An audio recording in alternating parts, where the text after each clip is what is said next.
Hello বন্ধুরা, কি অবস্থা সবার? আপনাদের সাথে একটা জিনিস শেয়ার করি।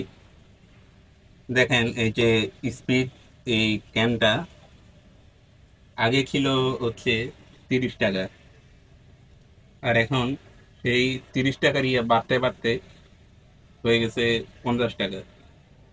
মানে আমরা ইয়াং পোলাপান যারা আছি, ইয়াং পিপল যারা আছি, তারা কি খামু? এই সামান্য একটা ক্যান 30 টাকা থেকে বাড়তে বাড়তে এখন 50 টাকা হয়ে গেছে। আমি কিছুক্ষণ আগে এটা 50 টাকা দিয়ে কিনে আনছি। মানে সবকিছুর দামই খালি বাড়ে আমাদের দেশে, কোনো কিছুর দাম কমে না, কমতে দেখি না।